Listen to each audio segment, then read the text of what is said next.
Good morning everyone, this is Farmer Teacher Melanie. Welcome to our garden. Shout out to my new subscribers. Welcome to my channel. Thank you so much for supporting me, for sending messages, for leaving comments that will help me improve my channel. So today, I'm here in the garden. I will show you what's new. So ito po ang patola, ang bahay ng patola na tumataas na ang patola. And then, meron pong, di ba po kasi ang patola ay tumataas siya, nag-crawl. So ito yung kanyang bahay. And since later on, ito, mapupuno na ito ng mga dahon, ng mga bunga.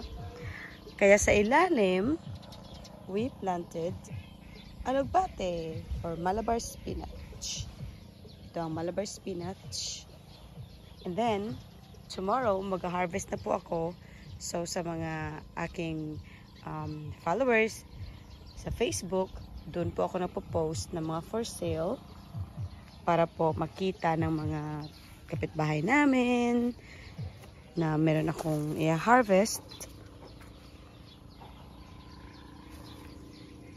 at bibili sila. So this is, dalawang klase po kasi ang aming ampalaya. We have this, parang bola lang siya, very short. Pero ang sarap, hindi po siya mapait. That's why I appreciate it. Ito po, nag-harvest ako ng sitaw. Pero, meron din po kaming another color ng sitaw. Ito po, hindi ko po ito i-harvest dahil ipiprepare ko po ito as binhi. My mother said kasi na this one, ang sitaw na ito ay mas mainam o malinamnam na ilagay sa karne. Ito sa sinigang.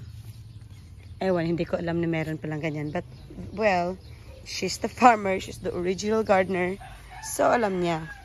Ito, timing to bukas yung aming alugbate at kangkong. So, i-harvest na namin to bukas. May mga sitaw at patola kami doon. Ito yung aming upland na kangkong.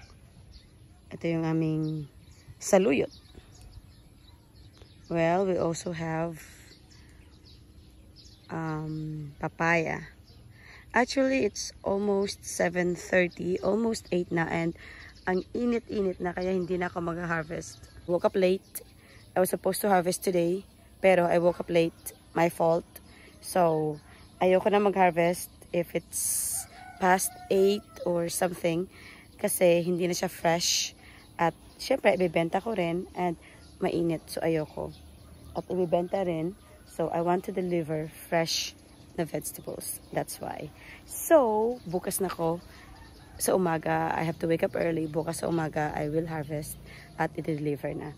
So, kayo dyan, na may if you have space and you have extra time, actually sa gardening, dapat bigyan mo talaga ng time. So, I suggest or I encourage you to plant. Alam niyo po kasi if you have vegetables, you can have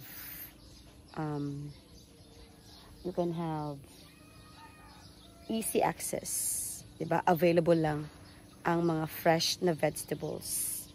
At pwede nyo rin ibibenta just like what I'm doing.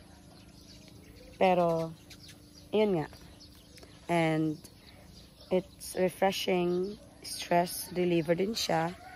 So, sige po, magtanim po tayo because if you're a farmer, you'll never get hungry. Farmers are very important. So, salute tanan naman na.